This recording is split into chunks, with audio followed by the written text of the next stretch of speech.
다음은 정성장 박사님께서 발표 이어가도록 하시겠습니다. 안녕하세요. 방금 소개받은 세종연구소의 정성장입니다. 앞에서 기시다 총리가 이제 핵무기 없는 세계를 이야기했는데 제가 반대로 핵자강, 한국의 핵무장 얘기를 하니까 마치 기시다 총리는 평화주의자고 저는 전쟁광 아닌가 이런 오해를 가져올 수도 있는 것 같습니다.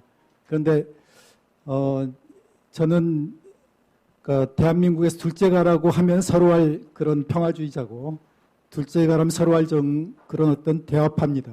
대화주의자고. 그런데 그런 제가 왜 독자적 핵무장을 주장하게 됐는가.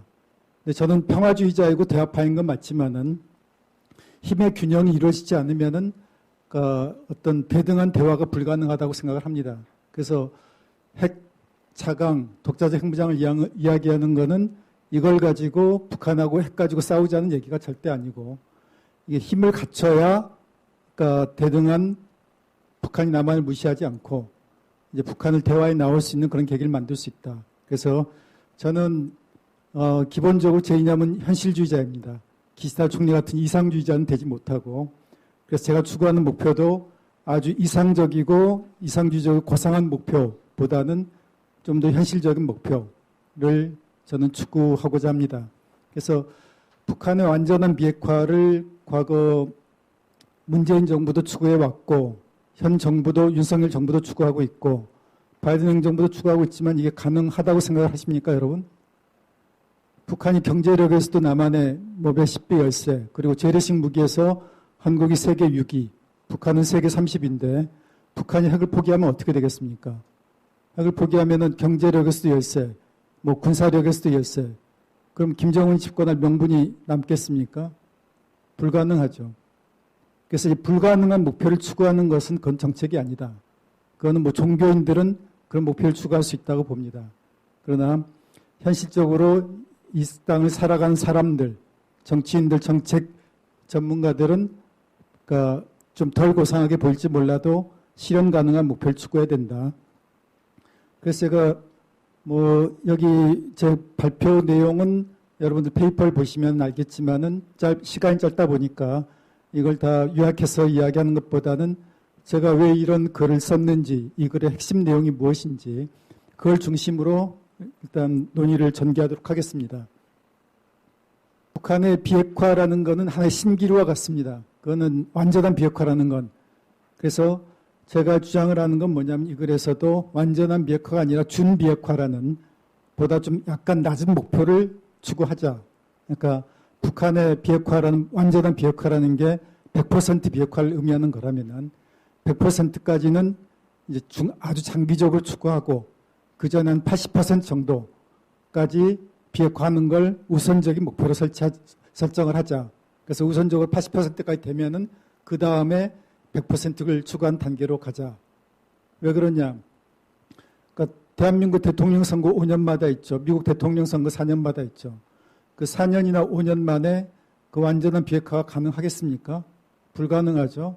해커 박사 같은 사람도 아무리 잘 진척된다 하더라도 10년 이상, 15년 이상은 걸릴 거라고 보고, 그리고 북한이 재래식 무기 분야에서 열세를 극복하지 않는 한 핵을 포기할 수 없는데 이 완전한 비핵화라는 것은 현실적으로 굉장히 어려운 목표다. 우리가 통일 방안도 갑자기 통일로 가자. 직접 그렇게 주장을 하지 않잖아요. 남북연합 단계 거쳐서 그 다음에 완전한 통일로 가자. 2단계로 접근하죠. 3단계로 얘기한다면은 화해협력 단계, 그 다음에 남북연합, 그 다음에 완전 통일. 그런 것처럼 이제 북한 핵 문제 해결에서도 우리가 좀 단계적인 접근이 필요하다. 그리고 그래서 저는 여기서 대략 한 5단계 정도 완전한 비핵화를 5단계 정도로 설정을 하고 4단계를 한 준비핵화 정도로 이제 설정을 했습니다. 그래서 한 정부 임기 내에 한 단계나 두 단계만 진척되면 그건 대성공이다. 그렇게 이제 목표치를 낮춰 잡아야 현실적인 목표를 잡아야 어느 정도 진전이 가능하지 아주 이상적인 완벽한 높은 수준의 목표를 처음부터 추구하게 되면은 아예 진전되는 것도 어렵다. 그래서 그런데 이제 이러한 방향으로 가는 데 있어서 이제 그러면은 이제 한국이 그 핵을 갖지 않는 상태에서 미국과 북한 간의 핵군축 협상, 핵감축 협상이 가능할 거냐? 불가능하죠. 일단 미국이 갖고 있는 핵과 이제 북한이 갖고 있는 핵은 양에서도 엄청난 차이가 나고, 그리고 또 이제 한국이 갖고 있는 재래식 무기, 그러니까 첨단 재래식 무기는 또 어떻게 할 거냐라는 문제가 존재합니다. 굉장히 복잡해요. 그러니까 북한은 지금 혼자서 한국과 미국을 상대를 하고 있습니다. 근데 한국과 미국이 대북 정책이 항상 일치하지 않아요. 그러니까 때로는 잠깐 일치하는 것 같기도 하지만은, 그러니까 한국에서의 정권 교체, 미국에서 정권 교체로 인해서 잠깐 일치했다가 또 이제 어긋나고, 그래서 이 한국과 미국이 북한이 한국과 미국 두 국가를 상대하려고 하면 굉장히 복잡합니다. 제가 주장을 하는 건 뭐냐? 그러니까 한반도 문제를 한반도해야 된다. 지나치게 북핵 문제로 인해서 국제화되어 있는 한반도 문제를 우리가 주도하는 방향으로 가지 않는 한 이 문제는 해결이 불가능하다. 그런데 문재인 정부 때도 이런 정책을 추구를 했지만은, 그러나 이제 한국이 핵을 갖지 않고서 이제 한반도 문제를 우리가 주도할 수 없다라는 게 명백히 드러났죠. 그러니까 북한만 핵을 갖고 있고, 그러니까 북한은 미국만 상대하려고 하고, 결국 우리는 없어버려 전락하고 말았죠. 그래서 이제 이런 식의 방식, 아까 최경희 소장님께서 이야기를 했지만은 과거 육자회담도 하고 뭐 경수로 건설도 했는데 결국 남은 게 뭐냐? 남은 게 없잖아요. 북한 그 사이 핵 능력은 더 고도화됐잖아요. 그래서 임시 처방은 안 되면은 이제 근본적인 처방을 해야 된다. 그러니까 진통제 가지고 해결이 안 되면 진통제 가지고 잠깐의 고통은 어떻게 치유할 수 있을지 모르겠지만은 몸속의 암을 근본적으로 치료할 수 없죠. 근본적으로 치료하려면 대수술이 필요합니다. 그러니까 대수술을 하기 위한 용기도 필요하고, 확장 억제 이제 현 정부가 확장 억제 강화를 추진하는데, 확장 억제나 전술핵 재배치나 핵공유나 그 한계가 뭐냐? 한계는 그 세 가지 각기 다른 것처럼 생각되지만은 어느 경우에나 다 미국 대통령이 버튼을 누르게 돼 있다는 겁니다. 그런데 북한이 2017년에 수소폭탄 가지고 핵실험하고 그 다음에 세 차례 ICBM 발사한 다음에 핵무력 완성을 선언했죠. 이게 무엇을 의미하느냐? ICBM을 북한이 가진 한 이제 미국이 북한을 공격 못한다 라는 자신감을 반영한 겁니다. 그래서 결국은 이제 북한은 미국을 상대하겠다는 거고, 이제 그런데 한국은 남한의 상대가 안 된다라고 김정은 트럼프한테 보낸 서신에서도 얘기를 했잖아요. 남한군은 북한군의 상대가 되지 않는다. 그 말 우리가 부정하고 싶어도 부정할 수가 없죠. 뭐 한국 정부가 첨단 비핵 무기로 북한 핵무기에 대응할 수 있는 것처럼 얘기하지만은 그걸 좀 직설적으로 얘기하면은 그건 거짓말이고. 왜 거짓말이냐? 2차 대전 때 일본이 항전을 주장을 했지만은 결국 히로시마하고 나가사키에 원폭 2개 투하된 다음에 손들지 않았습니까? 결사항전을 주장을 했지만 그거는 비핵무기로는 핵무기의 상대가 안 되기 때문에 그걸 명확하게 보여준 거고, 중국이라든가 다른 나라에서 한반도에 핵 필요 없다라고 얘기하는데, 그러면은 미국하고 중국은 왜 핵 가지고 있습니까? 첨단 재래식 무기로 이제 핵을 상쇄할 수 있으면은 핵 포기하면 되지. 그러니까 핵무기 없는 세계, 이상적이지만 불가능한 거는 재래식 무기로는 핵무기 상대할 수 없고, 그래서 결국 이제 남북한 간의 핵균형, 이거는 우리에게 선택이 아니라 필수다. 다만 이제 그 방향으로 가는 데 있어서 우리가 좀 고려해야 될 부분들은 뭐냐면은, 독자적 핵무장 그러면은 이제 많은 사람들이 즉각적인 핵무장으로 간주하는 경향이 있습니다. 제가 주장하는 독자적 핵무장은 그런 건 아닙니다. 그리고 독자적 핵무장 얘기하면은 북한하고 전쟁하겠다는 거냐 이렇게 생각하신 분들이 있는데, 그건 이제 독자적 핵무장을 주장했던 사람들 중에서도 극우 성향의 사람들이 있습니다. 그런 사람들은 심지어 어떤 얘기까지 하냐면은 북한의 각 도별로 핵무기 몇 개 떨어뜨리면은 끝난다. 한반도 쉽게 통일된다. 이런 얘기를 하죠. 극단적인. 근데 이제 그런 이제 핵무장 주장과 핵균형을 주장하고 핵균형을 토대로 핵감축을 지향하는 그런 이제 핵무장 논하고는 여러분들이 구별하실 필요가 있다. 그리고 이제 많은 사람들이 한국의 독자적 핵무장 물론 좋긴 하지만 그게 가능하겠냐라고 지적을 하죠. 실현 불가능한 얘기하는 거 아니냐. 그게 그런 이제 지적이 나온 데는 두 가지 이유가 있습니다. 하나는 그 독자적 핵무장 문제에 대해서 고민을 안 해봤기 때문에 그렇고, 또 하나는 기존의 과거의 독자적 핵무장론이 필요성만 얘기하고 그 구체적인 전략을 이야기 안 했기 때문에 그런 측면이 있습니다. 그러니까 둘 다 양쪽에 좀 책임이 있다고 할 수가 있는 거죠.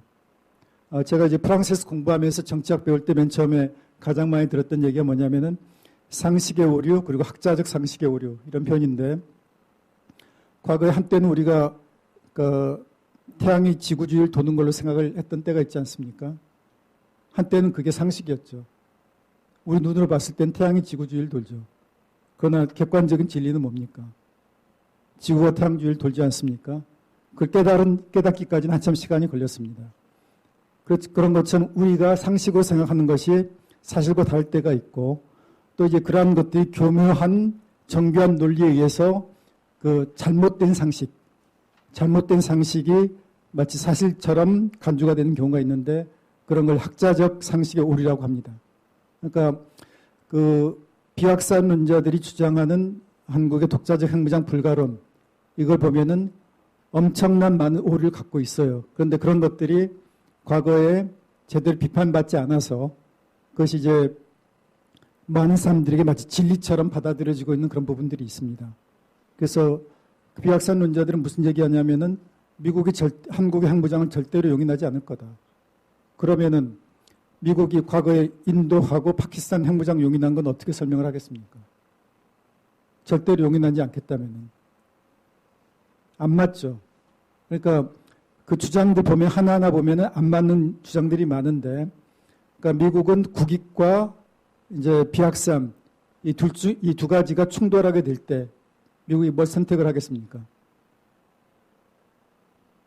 국익을 무시하고 비확산 추구하겠습니까? 아니죠. 비확산도 국익을 위해서 추구하는 거고, 국익이 우선된다면은 비확산을 무시할 수도 있는 거죠. 그래서 중국 견제하기 위해서 인도 핵무장 용인하고 테러와의 전쟁을 위해서 파키스탄 핵무장 용인하고 경제 지원까지 한 거 아닙니까? 한국의 핵무장이 미국의 국익에 부합한다고 보면은 북한은 얼마든지 비확산 무시할 수 있습니다. 그래서 근데 이제 우리가 미국 설득하는 게 가장 중요하고, 미국뿐만 아니라 중국이나 일본을 설득하는 것도 중요합니다. 그리고 또 이제 핵무장 으로만 계속 우리가 남게 되면은, 그러니까 극우 성향의 그런 핵무장 주장하는 분들은 이제 끊임없는 핵무장을 주장을 하지만은, 제가 여기서 핵무장을 완료한 다음에 핵감축 협상으로 가자는 거는 무슨 얘기냐? 북한이 지금 한 50개 정도 핵무기를 갖고 있다고 지금 추정이 되는데, 지금 앞으로 한 10년 이내에 그러니까 100개 이상의 핵무기를 갖게 될 걸로 많은 전문가들이 예상을 합니다. 핵무기가 늘어나면 늘어날수록 그러니까 더 핵 확산의 위험은 높아지고 핵전쟁 가능성은 더 높아지겠죠. 그러면은 그렇게 이제 실현 불가능한 비핵화를 추구하면서 북한이 그러니까 더 많은 핵무기를 가지는 걸 받아들이는 게 합리적인 선택인가? 아니면 한국의 핵무장을 통해서 50개 정도 돼 있는 핵무기를 남북 모두 한 10개 정도로 줄이는 게 더 바람직하겠는가? 10개 정도로 줄일 수 있으면은 100개, 50개를 10개 정도 줄일 수 있으면은 그만큼 핵 사용 가능성이 줄어드는 거 아닙니까? 그리고 핵 확산의 위험도 줄어들고. 그래서 아주 이상적이고 고상한 그런 목표는 아니라 하더라도 지금보다는 좀 더 안정된 그런 목표를 우리가 추구할 필요가 있다. 그리고 미국한테도 그걸 설득할 필요가 있죠. 북한이 이대로 놔두면은 지금 50개에서 앞으로 10년 후에 100개를 가지고 그 다음에 200개도 될 텐데, 그렇게 늘어나게 되면은 중동 국가들이 이거 한두 개 팔라고 했을 때 뭐 돈이 외화가 아쉬우면 팔 수도 있는 거 아닙니까? 그러니까 그런 것보다는 핵무기 양이 줄어들어서 북한이 선제적으로 사용하지 못하고 공격받았을 때만 사용하는 그런 게 더 안정적인 그러니까 합리적인 방향이 될 수가 있죠. 그래서 제가 여기서는 이제 뭐 대미 설득에 대해서도 이야기를 했는데, 미국이 하나의 입장이라고 생각하는 것 자체가 그건 엄청난 오류입니다. 미국은 민주당과 공화당 입장 갈라져 있죠. 그리고 비확산론자들은 미국이 핵확산을 절대로 용납 안 할 거다라고 얘기를 하는데, 뭐 바이든 행정부는 그럴 수 있습니다. 그런데 트럼프가 과거에 뭐라고 얘기했습니까? 트럼프가 자신은 한국과 일본의 핵무장을 용인할 수 있다 얘기를 했고, 이제 뭐 유명한 뭐 비확산론자인 퍼거슨 같은 경우 보고서에서 북한 핵 능력이 고도화되고 이걸 저지하지 못할 경우에 미국이 한국과 일본 핵무장을 용인할 수도 있다. 은밀히 용인할 수 있다. 그런 얘기했고, 미어샤이머 같은 현실주의 국제정책자도 그러고 많은 전문가들이 한국과 일본의 핵무장을 동시에 이야기를 하거든요. 그러니까 우리가 이제 미국의 입장도 정확히 알아야 되는데, 그러니까 전통적인 비확산론자들이 있고 또 한편에 현실주의적인 그룹이 있는데, 현실주의적인 그룹은 한국만 핵무장이 아니라 보통 한일의 핵무장을 같이 얘기를 합니다. 왜 이야기를 하느냐? 그러니까 한국이 핵무장 시켜서 북한 핵 견제하고 일본이 핵무장해서 중국 견제하고, 그러니까 이런 이제 흐름이 있기 때문에 만약에 트럼프가 자기 대선에서 승리하게 되면은 그 방향으로 갈 수가 있는 거죠. 그러니까 지금 남북한 간의 운동장을 보면은 북한만 핵을 갖고 있고 우리는 핵을 갖고 있지 않기 때문에 이 운동장이 기울어져 있습니다. 그런데 남북한 간만 기울어져 있는 게 아니라 동북아에서도 북중러는 다 핵을 갖고 있죠. 그런데 한미일 중에 핵 갖고 있는 나라는 미국밖에 없습니다. 그런데 그 미국은 멀리 있죠. 그러니까 이 동북아에서 북중러 대 한미일 구도가 이 운동장이 기울어져 있고, 또 앞으로 이제 미중 전략 경쟁이 심화되면 심화될수록 이 문제가 더욱더 심각한 문제로 부상이 될 수밖에 없습니다. 제가 최근에 뉴욕타임스 여기 지국장하고 식사를 하면서 이제 대화를 했는데, 그 지국장이 하는 말이 미국 기자들하고 이제 대화할 때 뭐 대화의 상당 부분이 중국으로 시작해서 중국으로 끝난다. 그만큼 그러니까 지금 미국의 대외 정책에 있어서 가장 큰 관심사가 미중 전략 경쟁입니다. 최근에 우크라이나 전쟁으로 인해서 러시아 문제가 부각했지만 그게 아니라면은 미중 전략 경쟁이 가장 대외 정책에 있어서도 우선순위고, 그런데 한국이 핵을 가지게 되면은 일단은 북핵을 견제할 수 있게 되겠죠. 그러니까 이 자체가 그렇지 않으면 지금 미국은 북핵도 견제해야 되고 중국도 견제해야 되고 혼자서 상당히 힘든 싸움을 해야 됩니다. 그리고 트럼프가 얘기한 건 뭐냐? 트럼프라든가 그 행정부 사람들은 이제 미국이 더 이상 세계 경찰 노릇하기 힘들다. 그래서 동맹이 더 큰 역할을 해달라는 겁니다. 그러니까 이게 그러니까 민주당 행정부나 바이든 행정부가 다르면서도 방식은 다른데 기본 방향은 같습니다. 그러니까 바이든 행정부도 동맹에 더욱 의존한 형태로 가죠. 그러니까 과거에는 모든 걸 미국이 다 주도하려고 했다면은 지금 동맹에 더욱 의존한 형태로 가는 거고, 트럼프는 고립주의로, 그래서 한국과 일본 같은 잘 사는 나라가 스스로 알아서 하라 이런 얘기를 하고 있죠. 그래서 이제 이런 방향으로 가기 위해서는 뭐 명분 축적 과정이 필요한데, 그래서 제가 그러니까 페이퍼에서도 이제 지적을 하는 거는 4단계 접근법 표 가지고만 하나 설명을 한다면은, 이제 1단계는 만약 북한이 7차 핵실험을 한다고 하면은 그때는 이제 한국이 NPT에서 탈퇴할 수밖에 없다라고 선언을 하고, 그 다음에 만약에 이제 그럼에도 불구하고 북한이 핵실험을 한다 그러면은 NPT 탈퇴하고 나서 만약 6개월 내에 북한이 비핵화 협상에 나서지 않으면 우리는 핵무장 실행으로 갈 수밖에 없다 선언을 하고, 그 다음 3단계는 그럼에도 불구하고 북한 비핵화 협상 테이블에 나오지 않으면은 그러면은 미국의 동의하에, 대미 설득 및 미국의 동의하에 핵무장 실행으로 간다. 그런데 핵무장 실행 방법도 두 가지가 있을 수 있는데, 하나는 뭐냐면은 이스라엘식으로 핵무장하고 나서 핵무장했다라고 공개적으로 시인도 긍정도 부정도 안 하는 방법이 있을 수 있습니다. 이러면 외국에서 뭐라고 할 수가 없죠. 근데 다만 정부가 우리는 북한 핵을 억제할 수 있는 확실한 억제를 갖고 있다라고 얘기하면 그게 무엇을 의미하는지 다 알지 않겠습니까? 핵이란 용어 사용 안 한다 하더라도 NPT 탈퇴하고 나서 그리고 우리가 저위력 핵무기 정도는 핵실험 필요 없습니다. 뭐 그런 방식이 있을 수 있고 또 하나는 이제 핵무장 한 다음에 조건부 핵무장 우리가 이제 핵무장을 했는데 이거는 이후에 이제 앞으로 북한과 핵감축 협상에 들어가겠다. 그래서 북한이 핵감축 협상에 을 수용하게 되면은 북한 핵무기를 5분의 1씩 폐기할 때마다 북한이 그러니까 1단계에서는 5분의 1 폐기했을 때 북한의 정유 제품 뭐 수입에 대한 제재 해제해주고 또 나머지 5분의 1 폐기했을 때는 북한의 철광석 수출에 대한 제재해주고 또 5분의 1 폐기했을 때는 이제 수산물 수출에 대한 제재해주고 그 다음에 이제 뭐 북미 북일 관계에서는 1단계에서 연락사무 설치, 2단계에서 영사관계 수립, 3단계에서 국교 정상화, 4단계에서 이제 평화협정 체결, 남북한 관계에서는 1단계에서는 금강산 관광체계하고 개성공단 재가동하고 2단계에서는 남북중 철도도로 연결들 하고 3단계에서는 북한 특구 등에 진출하고 이런 식으로 해서 일단 목표를 4단계까지 가는 걸 우선적인 목표로 하고 4단계가 완료되면은 그 다음에 완전한 비핵화로 가는 게 그나마 조금 더 현실적인 방안이다. 그래서 정부가 그리고 딱 10초만 더 얘기하겠습니다. 그 NPT 탈퇴하면은 우리나라에서 큰일 날 것처럼 얘기를 하는데 이것도 이 학자적 상식의 오류. NPT 10조에 보면은 한 국가가 심각한 안보 위기에 처해서 탈퇴하는 걸 권리로서 보장을 하고 있습니다. 그래서 NPT 조항을 무시하고 NPT 탈퇴하면은 뭐 마치 우리가 경제 무너질 것처럼 이야기하는 건 궤변이다는 말씀으로 일단 발표 마치겠습니다. 수고 많으셨습니다.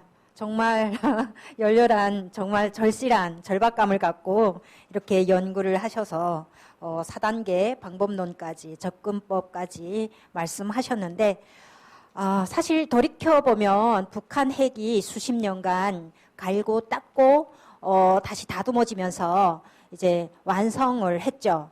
반대로 말하면 그것을 제지하고자 했던 국제사회는 실패했던 결과를 만들어냈습니다. 그래서 이제는 좀 다양한 생각을 해보자. 기존의 이런 프레임에서 벗어나서 다양한 우리도 핵무장하는 이런 새로운 접근법을 말씀 주셨는데 사실 요즘 북한은 핵을 국채라고 얘기를 하고 있습니다. 아십니까? 북한에 대해서 연구하시는 분들은 놀라우실 건데 국채라는 말은 국가 체제 그 자체라는 얘기예요.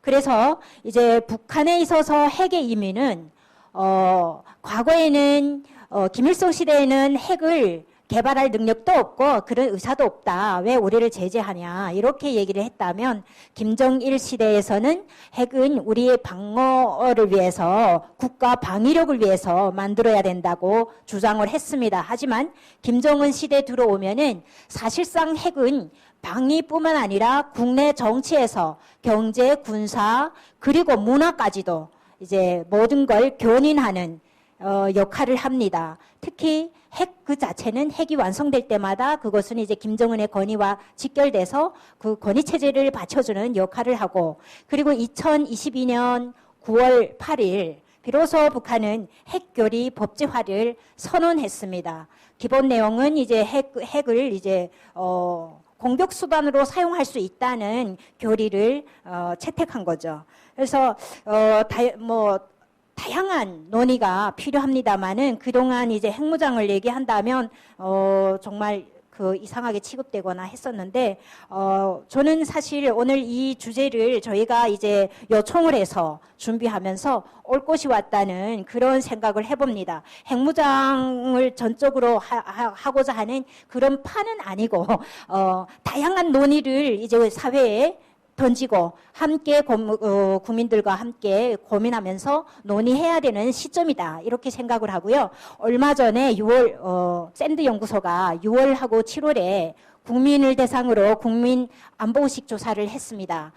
데이터 리서치에 의뢰해서 조사를 했는데 놀랍게도 핵무장을 요구하는 국민들 퍼센트지는 74.9%가 나와서 깜짝 놀랐습니다. 그래서 다른 기관의 연구 조사들을 좀 조사를 해봤더니 작년에 벌써 통일연구원이 그 똑같은 질문을 던졌는데 그때 71% 정도 나왔거든요. 그리고 미국의 이제 국제문제연구소가 또 이제 한국 국민 1,500명을 대상으로 조사를 했는데 여기에서는 자작년에 69%가 나왔다가 작년 2월에는 71%로 또 이렇게 증가했습니다. 그래서 국민 요구라고 뭐 전체에 그렇다고만 보기는 어렵긴 할 수도 있습니다만은 그래도 이제 지금 현실이 현실인 것만큼 또 계속 나날이 증가하고 있는 이런 전술핵, 전략핵 이렇게 또 실전 배치 이동하면서 기동성 있게 발사하고 그다음 동시에 다발적으로 투하할 수 있는 여러 가지 기술들을 이렇게 보여주는 이 시점에서 사실상 우리는 할 수 있는 일 아무도 없다는 것이 너무 허탈한 상황이거든요. 그래서 이제 뭐 꼭 어떤 게 정답인지는 아직은 모르겠습니다만은 여러 가지 가능성을 던져서 함께 고민하는 이런 시간으로서는 굉장히 의미 있는 내용이라고 생각이 됩니다. 특히 이제 그 여러 가지 다양한 의견이 있을 수 있습니다. 이제 한국이 핵무장을 하게 되면 어떻게 보면 핵에 대해서 가장 이제 그 어려웠던 피해를 받았던 그런 역사를 가진 일본이 또 이렇게 핵무장 하려고 할 수 있고 또 그렇게 되면 어떻습니까? 이제 그 대만 같은 경우도 이제 2번씩이나 핵무장 시도했다가 이제 이렇게 실패했었는데 미국이 제지를 받았었는데 그렇게 되면 대만도 만약에 시도한다면 이 동북아에서 이제 그 굉장히 어려운 이런 상황들을 초래되고 미국은 가만히 있지 않을 것이다. 뭐 이런 얘기도 많이 하고 있고 그리고 또 한편으로는 북한 역시 사실 우리 사회가 2018년 4.27 정상회담 바로 일주일 전에 그 북한이 당중앙전원회의를 열고 핵무기를 체계화했고 이것을 완성했기 때문에 이제는 병진 노선, 핵 경제 병진 노선이 완성됐다고 하고 이제부터는 경제에 집중하겠다고 이렇게 한다고 우리 사회가 모두 이제 그걸 뉴스를 냈습니다. 그런데 사실상 그때 우리의 핵무기는 세계적인 핵 구축과 함께 할 것이라고 선언했던 것이죠. 내용을 보게 되면. 그래서 북한 역시 이제 핵 군축을 원하는 이런 방향이기 때문에 그에 대한 문제 제기도 있을 수 있습니다. 여러 가지 가능성, 시나리오 그리고 위험 요소들을 테이블에 올려놓고 이렇게 논의해보는 것에 대해서는 굉장히 이제 이미 있다고 저는 평가를 합니다.